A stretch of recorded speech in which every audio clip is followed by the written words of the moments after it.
இன்னைக்கு டிவிகேல வந்து சேர்ந்ததும் தீய சக்திகள் எல்லாம் தூய சக்திகளா மாறிடுச்சு. திரு விஜயபாஸ்கர் அவர்களை எதுக்காக கட்சியில சேர்த்தாங்க அப்படிங்கறதுக்கு ஒரு ஜஸ்டிபிகேஷன் இப்ப இன்டர்நெட்ல வைரலா பரவிட்டு இருக்கு. அது உண்மையிலேயே யாராவது பேசுறாங்களா இல்ல அது ஏஐ வீடியோவான்னு எனக்கு தெரியல.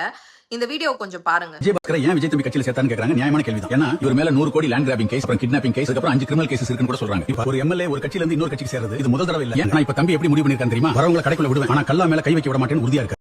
இந்த வீடியோல அவங்க என்ன சொல்றாங்கன்னா, ஆமா விஜயபாஸ்கர் மேல 100 கோடிக்கான லேண்ட் கிராபிங் கேஸ் இருக்கு, கிட்னாப்பிங் கேஸும் இருக்கு, 5 கிரிமினல் கேசஸும் இருக்கு. இது போக அவங்க மிஸ் பண்ண ஒண்ணு குட்கா கேஸ். கடைக்குள்ள விடுவேன் ஆனா கல்லாப்பட்டியில கை வைக்க விட மாட்டேன் அப்படின்னு சொல்லிட்டு இதுக்கு ஒரு ஜஸ்டிபிகேஷன் கொடுத்திருக்காங்க. ஆனா எனக்கு இதுல ஒரு சில கேள்விகள் இருக்கு. இதுல அவங்க ஒரு பாயிண்ட் மென்ஷன் பண்ணியிருந்தாங்க, மற்ற கட்சிகளோட எம்எல்ஏ இல்ல மற்ற கட்சிகள்ல பொறுப்புல இருந்தவங்க இன்னொரு கட்சியில வந்து சேர்றது இது ஒன்னும் புதுசு கிடையாது அப்படின்னு சொல்லியிருக்காங்க.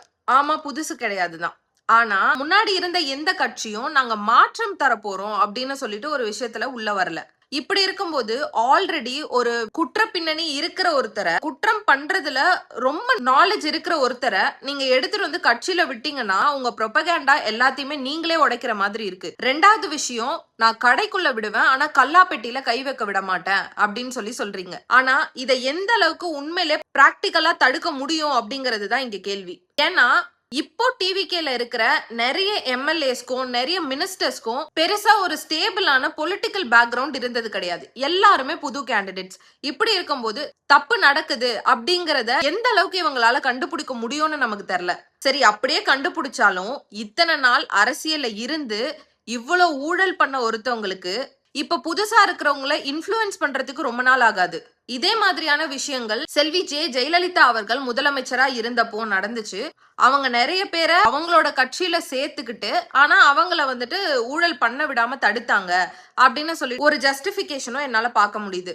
ஆனா இப்போ ஜெயலலிதா அம்மையார்னு நீங்க பாத்தீங்கன்னா அவங்களுக்கு ஒரு ஸ்ட்ராங்கான பொலிட்டிக்கல் பேக்ரவுண்ட் அண்ட் ஒரு எக்ஸ்பீரியன்ஸ் இருந்திருக்கு. இப்போ குற்றம் பண்ணவங்களே நீங்க உள்ள விட்டு அந்த குற்றம் எங்க நடக்குது அப்படிங்கறத நான் கத்துக்குவேன் அப்படிங்கறத என்னால பிராக்டிக்கலா ஏத்துக்க முடியல. ஏன்னா உங்களை நம்பி இத்தனை மக்கள் ஓட்டு போட்டிருக்காங்க. நீங்க தூய சக்தி தீய சக்தி இந்த மாதிரி ஒரு ஸ்ட்ராங்கான லைன்ஸ் வச்சு நீங்க ஆட்சிக்கு வந்திருக்கீங்க. ஃபர்ஸ்ட் எலெக்ஷன்லயே சிஎம் ஆகுறதுங்கிறது ரொம்ப ரொம்ப பெரிய விஷயம். அப்படி இருக்கும்போது ஒரு ஸ்டெப்பும் பார்த்து எடுத்து வச்சா நல்லா இருக்கும் அப்படிங்கிறது என்னோட கருத்து. ஒருவேளை இதெல்லாம் தகர்த்து உண்மையிலேயே அவங்கள ஊழல் பண்ண விடாம தடுத்துட்டா இது வெல் அண்ட் குட் தான். அண்ட் ஆல்சோ இது என்னோட கருத்து மட்டும்தான். இதுல மாற்று கருத்து யாருக்காச்சும் இருந்தாலோ இல்ல உண்மையிலேயே ஜஸ்டிஃபை பண்றதுக்கான ஏதாவது விஷயங்கள் இருந்தாலோ எனக்கு கமெண்ட்ஸ்ல சொல்லுங்க. நான் அதை கேட்டு தெரிஞ்சுக்க ரெடியா இருக்கேன்.